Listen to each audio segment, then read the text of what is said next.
Bisa saja yang datang itu bukan karena Anies Baswedannya, tapi karena hadiah-hadiah menarik dari kalian itulah yang membuat orang-orang pada berbondong-bondong datang. Sekali lagi saya tegaskan, lautan manusia yang Anda katakan itu ada karena beberapa hadiahnya atau door prize-nya, bukan karena Anies Baswedannya. Nih, saya ada contoh videonya.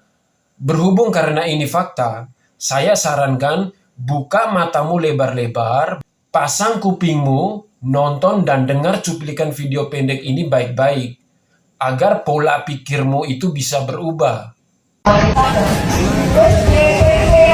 Guys, cuman mengharapkan kupon dan door prize. Soal pilihan, belum tentu pilih Pak Anies. Oke? Saya datang ke sini hanya mengejar door prize dari Pak Anies. Soal pilihan belum tentu Pak Anies. Ganjar.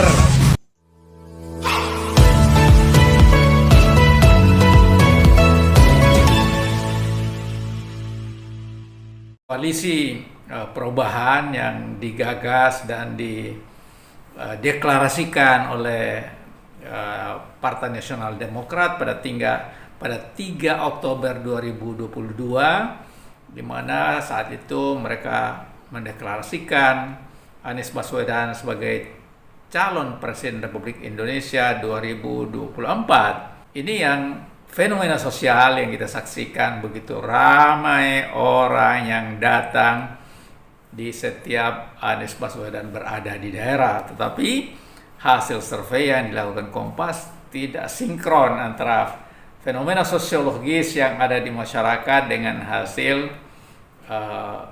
survei yang dilakukan Kompas. Katanya Anies survei sebelumnya berada sekitar 16%, sekarang melorot 13%. Jadi pertanyaan kita, kan tidak ada kasus yang luar biasa yang menimpa Anies hingga dia melorot elektabilitasnya. Dan bahkan kalau kita lihat begitu semarak, begitu bergairah, begitu hebatnya keinginan perubahan yang terjadi di berbagai daerah, dan itu tidak terjadi, tidak bisa ditangkap dari hasil survei yang dilakukan Kompas. Tapi ada juga survei memang dia karena untuk mencari keuntungan, mencari uang, dan itu sudah menjadi industri, ya dia siapa yang membayar, kemudian dia melakukan survei, dan hasil survei itu kemudian dipublikasikan di masyarakat. Apakah itu hasil survei yang sebenarnya, kita nggak tahu. Tapi kita berprasangka baik saja bahwa itu survei yang dilakukan untuk tentu kepentingan masing-masing lah gitu ya. Tetapi ada juga survei lembaga dia membiayai sendiri, tapi tujuannya tentu ingin sesuai dengan kepentingan yang bersangkutan. Ini di masyarakat, apalagi di dunia yang menganut demokrasi, itu kepentingannya macam-macam. Ada kepentingan para pemodal, kepentingan status quo, ingin mempertahankan kenikmatan, kekayaan yang sudah diraih, sudah digenggam dan tidak mau dilepaskan. Tetapi pada saat yang sama masyarakat luas ini ingin ada perubahan. Dengan adanya perubahan kepemimpinan, ada harapan perbaikan nasib mereka. Dan itulah yang tengah menggelinding di masyarakat kita. Dan kalau kita lihat dari setiap Anies berada itu luar biasa masyarakat. Saya sering mengatakan itu lautan manusia, di mana mereka itu datang dari berbagai tempat, tidak dikasih uang, juga tidak disediakan sembako, juga tidak dibagi-bagi baju kaos. Artinya apa? Itulah yang di dalam demokrasi disebutkan autonomous participation, partisipasi otonom yang tumbuh dari dalam diri mereka, dari dalam hati mereka, ingin mewujudkan sesuatu yang indah dan sesuatu yang baik, yang membawa perubahan ke arah kehidupan mereka yang lebih baik. Dan oleh karena itu mereka memilih seseorang yang diharapkan bisa membawa kebaikan, membawa kehidupan yang lebih baik. Itulah yang sering disebutkan Pak Anies, itu keadilan sosial. Keadilan sosial bagi seluruh rakyat Indonesia yang menjadi taruhan. Sudah 78 tahun kita merdeka, makin lama makin jauh dari upaya kita mewujudkan keadilan sosial. Assalamualaikum, salam, Om Swastiastu, Namo Buddhaya, salam kebajikan dan salam sejahtera bagi kita semua. Kembali lagi bersama saya, Mata Kiri. Semoga yang menonton video ini selalu diberikan kesehatan dan rezeki yang berlimpah. Dari cuplikan video tadi, saya mengambil kesimpulan bahwa Musni Umar, si mantan rektor yang dipecat itu, logika berpikirnya sungguh sangat disayangkan. Dengan cara berpikir seperti itu, wajar sajalah dipecat dari status rektornya. Musni Umar, kamu itu kan seorang sosiolog, mantan rektor, loyalis Anies Baswedan. Tapi kok cara berpikirmu itu bisa saya katakan anak SMP, SMA saja masih lebih pintar. Kalau memang elektabilitas Anies Baswedan jauh di bawah Ganjar dan Prabowo, ya tinggal akui saja. Lah emang itu faktanya kok. Anda juga mengatakan kemungkinan lembaga survei pasti dibayar. Woi Musni Umar, andai kata lembaga survei dibayar, lantas keuntungan untuk Ganjar dan Prabowo itu apa?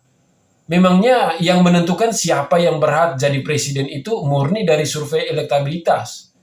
Tidak kan? Anda jangan mengukur beberapa banyak manusia yang datang itu adalah mutlak orang-orang yang akan memilih Anies Baswedan. Memangnya situ manusia yang punya kelebihan untuk melihat isi suara hati seseorang. Bisa saja yang datang itu bukan karena Anies Baswedannya, tapi karena hadiah-hadiah menarik dari kalian itulah yang membuat orang-orang pada berbondong-bondong datang. Sekali lagi saya tegaskan, lautan manusia yang Anda katakan itu ada karena beberapa hadiahnya atau door prize-nya. Bukan karena Anies Baswedannya. Nih, saya ada contoh videonya. Berhubung karena ini fakta, saya sarankan buka matamu lebar-lebar, pasang kupingmu, nonton dan dengar cuplikan video pendek ini baik-baik, agar pola pikirmu itu bisa berubah. Guys, cuman mengharapkan kupon dan door prize soal pilihan, belum tentu pilih Pak Anies. Oke? Saya datang ke sini hanya mengejar door prize dari Pak Anies. Soal pilihan belum tentu Pak Anies. Ganjar. Jika Anda ingin melihat berapa banyak orang yang datang karena Anies Baswedan, cobalah jangan diiming-imingin hadiah apapun. Nah, setelah itu lalu lihatlah dengan mata kepalamu itu, berapa banyak yang datang. Apakah masih dikatakan lautan manusia atau tidak? Lucu.